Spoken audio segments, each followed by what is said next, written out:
Purchasing data for the purposes of direct marketing is a very old practice, predating digital marketing. Companies bought and sold postal addresses and telephone numbers of contacts who could be sold on to interested parties for the purposes of cold contacting. Each morning when we check our emails, there will be a significant number of companies who we've never heard of and have little or no interest in what they're selling. These cold emails have become a real nuisance for all of us. In the digital world, these are termed as spam. Do the positives outweigh the negatives?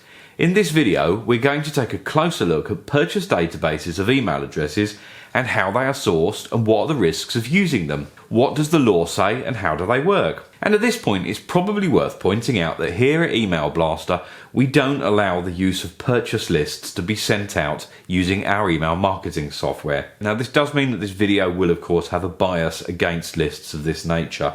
Over the years, we've seen thousands of email databases, so hopefully this does provide a depth of experience to produce a balanced video purely on the experience of that fact. Purchase lists are sourced by list brokers. There is a whole industry nowadays based around organisations trading both public and private data of individuals and companies. This trading is carried out by data houses who specialise in this area. They are called list brokers. This data could be obtained via a number of different sources. In this section of the video, we'll take a look at some of the common routes taken. At the more reputable end of the data market, data houses will collect addresses directly with the owner. Now, they will normally have been obtained via the telephone or via the internet. They will request a call for further information such as the trading address and email address. It's quite common for these companies to state when they cold call that it's for inclusion in a free business directory. The end user then assumes it's okay to provide their information as it might be more exposure for their business. Typically, they are not told by the data collector that these email addresses will be added to a database and sold on potentially thousands of times to marketing companies. It's quite typical for list brokers to trade lists with other data brokers, and these brokers are always looking for more email data that they can sell on to their clients. Buying from other list brokers is a quick way for them to do it. This means, though, that private data changes hands between brokers without the knowledge of the people whose email addresses are on these lists. Now, whilst there's nothing illegal happening here by doing that, I think that most of us would agree we wouldn't want our private data bought and sold all over the internet without our knowledge or consent. When these lists are routinely bought and sold by different companies, it also means that if you buy a list of these email addresses, the company you have bought it from have little or no knowledge where it's really from. This means that they could be very old or harvested, or nothing is known about the qualification or opt-in status of the addresses contained within. As these lists are traded between brokers, they can be massively oversold. This means that the owners of these email addresses are often bombarded by emails promoting all manner of goods and services, most of which they've got little or no interest in. Typically, this means that these people aren't receptive to receiving email marketing, as they are already totally saturated by marketing emails. When you purchase an email list, it's quite common to see an awful lot of generic addresses contained within it. These could be sales at, contact at, customer services at, or accounts at, for example. This is because these email addresses have been harvested directly from the contact pages of companies' websites. These are typically addresses that are not intended to receive email marketing. This means that these addresses are bombarded with unwanted sales emails from senders using purchase lists. The knock-on effect is that these companies need to employ very strict spam filtering, meaning that most marketing emails that are sent to them just end up in the junk. In terms of do they work, it probably depends on how you define success. If you send out 10,000 emails at a cost of £100 but sell 2 products for say £200, then technically, yes, it's a success. But if you look at the bigger picture though, the conversion rate is tiny. You have an awful lot of people finding a very small number who are interested in what you are selling. This success is often at the cost of quite a bit of collateral damage. People complain, and very often you can end up getting your email address blocked or blacklisted. This means that all future emails that you send will be blocked.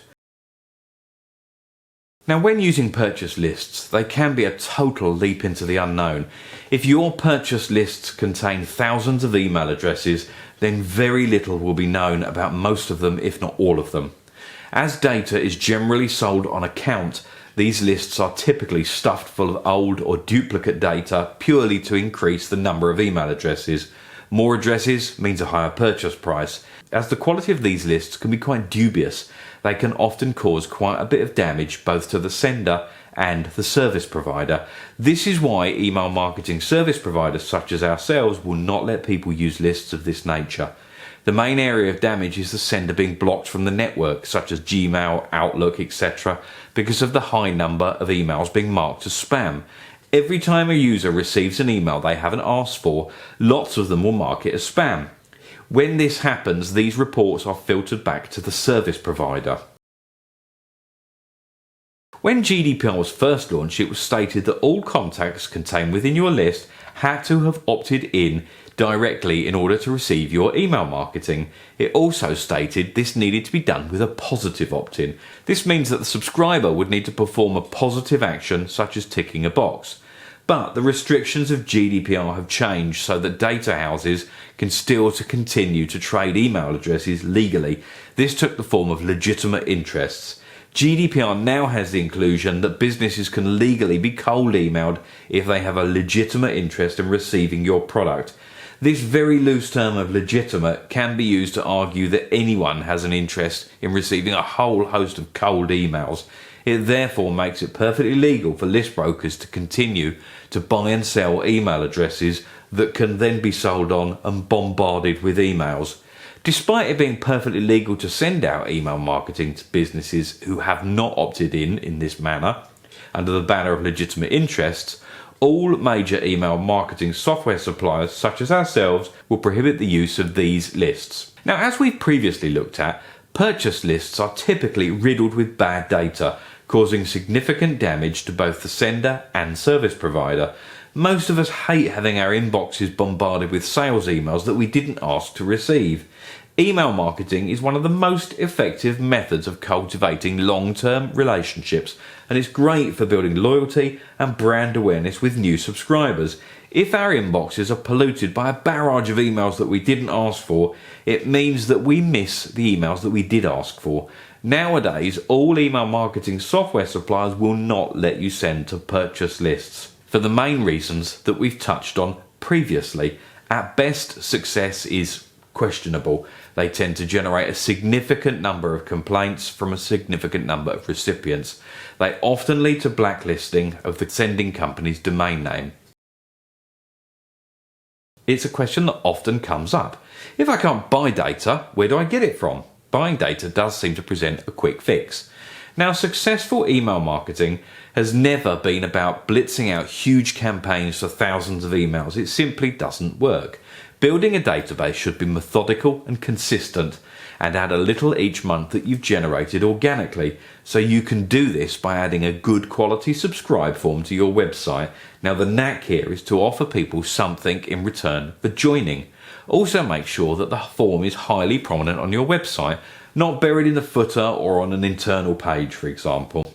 Now, you can also use social media to prompt your followers and contacts to visit your web sign-up form in decent numbers. Social media is a great platform to attract large numbers of visitors. The other areas that lots of us overlook are the contact details of people who may be existing customers or who may have inquired but never purchased from you. It's quite often surprising to see how much of this type of data we already have but we're not using.